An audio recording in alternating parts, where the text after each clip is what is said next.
ಇವತ್ತು ಕಾಂಗ್ರೆಸ್ನ DNA ಒಳಗಡೆ ಸೇರ್ಕೊಂಡ್ಬಿಟ್ಟಿದೆ. ಅದು ತೇಜೋವಧೆ ಮಾಡ್ತಕ್ಕಂಥದ್ದು. ಮೋದಿಯವರು ಬಂದ ಮೇಲೆ ಕಾಂಗ್ರೆಸ್ನ ಶವ ಪೆಟ್ಟಿಗೆಗೆ ಅಂತಿಮ ಮೊಳೆಯನ್ನ ಹೊಡೆದ್ರು. ಸತತ ಸೋಲಿಂದ ಹತಾಶರಾಗೋಗಿದ್ದಾರೆ. ಹಂಗೋ ಹಿಂಗೋ 3 ರಾಜ್ಯದಲ್ಲಿ ಕಚ್ಕೊಂಡಿದ್ದಾರೆ. ಆ 3 ರಾಜ್ಯದಲ್ಲೂ ಮುಳುಗೋಗ್ತಾರೆ.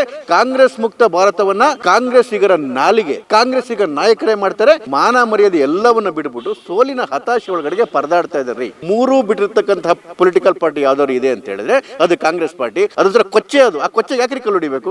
ಪ್ರಧಾನಮಂತ್ರಿ ನರೇಂದ್ರ ಮೋದಿ ಅವರ ವಿರುದ್ಧ ಕಾಂಗ್ರೆಸ್ ಕಾರ್ಯಕರ್ತರು ವಿವಾದಾತ್ಮಕ ಘೋಷಣೆ ಕೂಗಿರುವಂತಹ ಹಿನ್ನೆಲೆಯಲ್ಲಿ ಈಗ ಕಾಂಗ್ರೆಸ್ ಇಕ್ಕಟ್ಟಿಗೆ ಸಿಲುಕಿದೆ ಅಂತಲೇ ಹೇಳ್ಬೋದು. ಈ ಬಗ್ಗೆ ಮಾತನಾಡಲಿಕ್ಕೆ ನಮ್ಮೊಂದಿಗೆ ಬಿಜೆಪಿ ವಕ್ತಾರದಂತಹ SN ಚಂದ್ರಶೇಖರ್ ಅವರಿದ್ದಾರೆ. ಅವರೇ ನಾವು ಮಾತನಾಡಿಸ್ತಾ ಹೋಗೋಣ. ಸರ್, ಏನು ವೋಟ್ ಚೋರಿ ಪ್ರತಿಭಟನೆಯಲ್ಲಿ ದೆಹಲಿಯಲ್ಲಿ ಕೂಗಿದಂತಹ ವಿವಾದಾತ್ಮಕ ಘೋಷಣೆ ಕಾಂಗ್ರೆಸ್ ಒಂದು ಕಡೆ ಇಕ್ಕಟ್ಟಿಗೆ ಸಿಲ್ಕೊಂಡಿದೆ.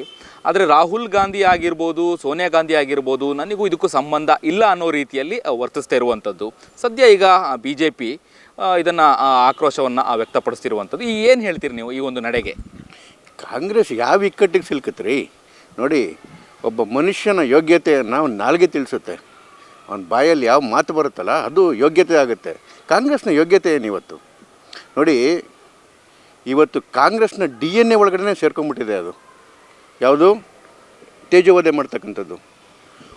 ಒಬ್ಬ ರಣಹೇಡಿಯ ಕಡೆಯ ಅಸ್ತ್ರ ವೈಯಕ್ತಿಕ ತೇಜೋವಧೆ. ಯಾವುದಾದ್ರೂ ಒಬ್ಬ ವ್ಯಕ್ತಿ ವೈಯಕ್ತಿಕ ತೇಜೋವಧೆಗೆ ಇಳಿದಿದ್ದಾನೆ ಅಂತ ಹೇಳಿದ್ರೆ ಅವನಿಗಿನ್ನು ಯಾವುದೇ ಅಸ್ತ್ರ ಉಳಿದಿಲ್ಲ, ಸೋತು ಶರಣಾಗೋಗಿದ್ದಾನೆ ಅಂಥೇಳಿ. ಇವತ್ತು ಕಾಂಗ್ರೆಸ್ನ ಪರಿಸ್ಥಿತಿ ನೋಡಿ. ಮತ್ತು ಇದೇನಿದೆ ಮೊದಲಾಗಿ ಇದೆ ಇವತ್ತೇ ಮಾತಾಡ್ತಿದ್ದಾರೆ ಅಂತ ಅನ್ಕೋಬೇಡಿ. ಕಾಂಗ್ರೆಸ್ನ DNA ಒಳಗಡೆನೇ ಈ ತೇಜೋವಧೆ, ವೈಯಕ್ತಿಕ ತೇಜೋವಧೆ ಅನ್ನೋದಿದೆ. ಎಸ್ಪೆಷಲಿ ಮೋದಿಯವರ ವೈಯಕ್ತಿಕ ತೇಜೋವಧೆ ಇದೆ. ಯಾಕೆ ಅಂತ ಹೇಳಿದ್ರೆ ಮೋದಿಯವರು ಬಂದ ಮೇಲೆ ಕಾಂಗ್ರೆಸ್ನ ಶವ ಪೆಟ್ಟಿಗೆಗೆ ಅಂತಿಮ ಮೊಳೆಯನ್ನು ಹೊಡೆದ್ರು. ಕಾಂಗ್ರೆಸ್ ಮುಕ್ತ ಭಾರತ ಅಂತಕ್ಕಂಥ ಏನು ಘೋಷಣೆ ಕೂಗಿದ್ರು ಅದನ್ನ ಇವತ್ತು ಕಾಂಗ್ರೆಸ್ ಅವರೇ ಮಾಡ್ತಾ ಇದ್ದಾರೆ. ಕಾಂಗ್ರೆಸ್ ಮುಕ್ತ ಭಾಷಣವನ್ನು, ಏನು ಕಾಂಗ್ರೆಸ್ ಮುಕ್ತ ಭಾರತವನ್ನು ನೋಡಿ. ಸೋನಿಯಾ ಗಾಂಧಿ ಸುಮಾರು 1.5 ದಶಕದಿಂದನೇ ಮೋದಿಯವ್ರನ್ನ ಹೀಗಿಳಲಿಕ್ಕೆ ಶುರು ಮಾಡಿದರು. ಮೌತ್ಕಸ್ ಸೌದಾಗರ್ ಅಂತ ಹೇಳಿದರು. ಅದಕ್ಕೆ ಗುಜರಾತಿನ ಜನ ಭಾಳ ಚೆನ್ನಾಗಿ ಉತ್ತರ ಕೊಟ್ಟರು. ಅದಾದಮೇಲೆ 2014ರ ಚುನಾವಣೆ ಸಂದರ್ಭದಲ್ಲಿ ಅವರ ಮಣಿಶಂಕರ್ ಅಯ್ಯರು ಚಾಯ್ವಾಲಾ ಅಂತ ಹೇಳಿ ಮಾಡಿದ್ರು. ಅದಕ್ಕೆ ಜನ ಭಾಳ ಚೆನ್ನಾಗಿ ಉತ್ತರ ಕೊಟ್ಟರು. ಅದಾದಮೇಲೆ ರಾಹುಲ್ ಗಾಂಧಿ ಚೌಕಿದಾರ್ ಚೋರ್ ಹೈ ಅಂತ ಹೇಳಿದ್ರು. ಜನ ಭಾಳ ಚೆನ್ನಾಗಿ ಉತ್ತರ ಕೊಟ್ಟರು. ಮೊನ್ನೆ ಬಿಹಾರಲ್ಲೂ ಕೂಡ ಮೋದಿಯವರ ತಾಯಿಯ ವಿಚಾರ ಇಟ್ಕೊಂಡು ಕೆಟ್ಟದಾಗಿ ಮಾತಾಡಿದ್ರು. ಜನ ಭಾಳ ಚೆನ್ನಾಗಿ ಉತ್ತರ ಕೊಟ್ಟರು. ಇವತ್ತು ಏನಾಗೋಗಿದೆ ಕಾಂಗ್ರೆಸ್ ಅವ್ರಿಗೆ ಅಂತ ಹೇಳಿದ್ರೆ, ಒಂದು ಸತತ ಸೋಲಿಂದ ಹತಾಶರಾಗೋಗಿದ್ದಾರೆ. ಮೊದಲನೇದು. ಎರಡನೇದು, ಮುಂದೆ ಗೆಲ್ತೀವಿ ಅಂತಕ್ಕಂಥ ಯಾವುದೇ ಚಿಂತನೆ ಇಲ್ಲ ರೀ. ಅಂದರೆ ಯಾವುದೇ ಒಂದು ಆಶಾಭಾವನೆಯೂ ಇಲ್ಲ. ಯಾಕೆ ಅಂತ ಹೇಳಿದ್ರು ಆಯಿತು ಇವತ್ತು ಕರ್ನಾಟಕದಲ್ಲಿ BJP ಸೋಲ್ತು ಅಂತ ಕಡೆ ಚುನಾವಣೆಯಲ್ಲೇ. ಆದರೆ ನಮ್ಮ ಎಲ್ಲ ಕಾರ್ಯಕರ್ತರು ನಮ್ಗೆ ಆಶಾಭಾವನೆ ಇದೆ 28ರಲ್ಲಿ ಗೆಲ್ತೀವಿ ಅಂತೇಳಿ. ಯಾಕೆ ಅಂತೇಳಿದ್ರೆ ನಮಗೆ ನಮ್ಮ ನಾಯಕತ್ವದ ಮೇಲೆ ನಂಬಿಕೆ ಇದೆ.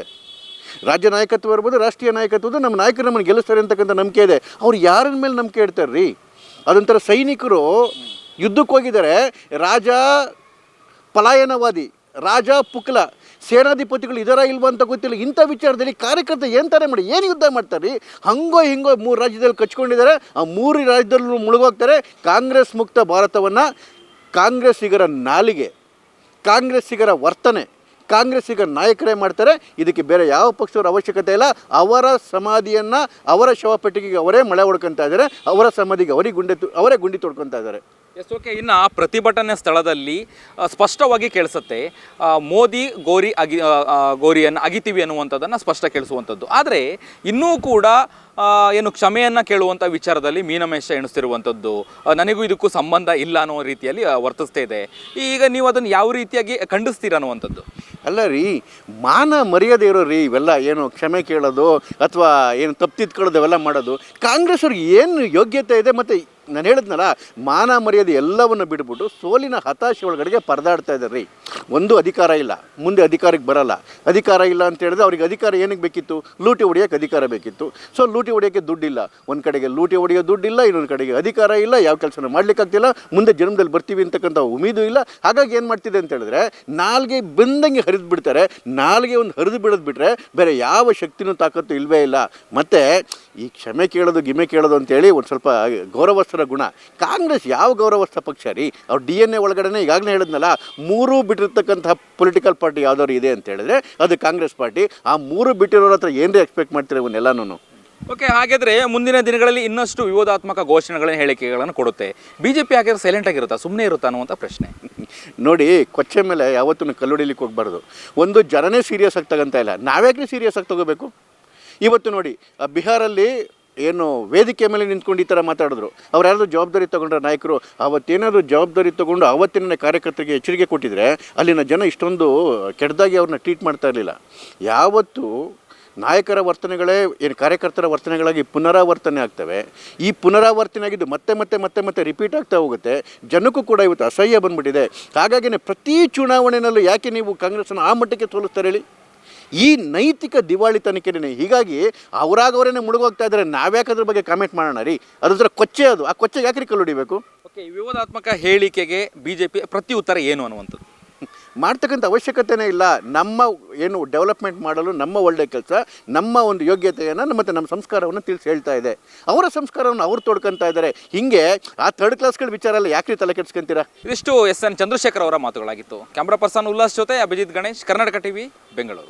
ಯಾರಾಗ್ತಾರೆ MLA ಅಭ್ಯರ್ಥಿ 2028 ಶೀಘ್ರದಲ್ಲೇ. ಪ್ರತಿದಿನ ಒಂದೊಂದು ಕ್ಷೇತ್ರದ ಟಿಕೆಟ್ ಆಕಾಂಕ್ಷಿಗಳ ಸಂಪೂರ್ಣ ಮಾಹಿತಿ ಪೊಲಿಟಿಕಲ್ ಜರ್ನಲಿಸ್ಟ್ KM ಶಿವಕುಮಾರ್ ಅವರಿಂದ. ಕರ್ನಾಟಕದ ನಂಬರ್ 1 ಡಿಜಿಟಲ್ ಮೀಡಿಯಾ ನಿಮ್ಮ ನೆಚ್ಚಿನ ಕರ್ನಾಟಕ ಟಿವಿಯಲ್ಲಿ ಮಾತ್ರ.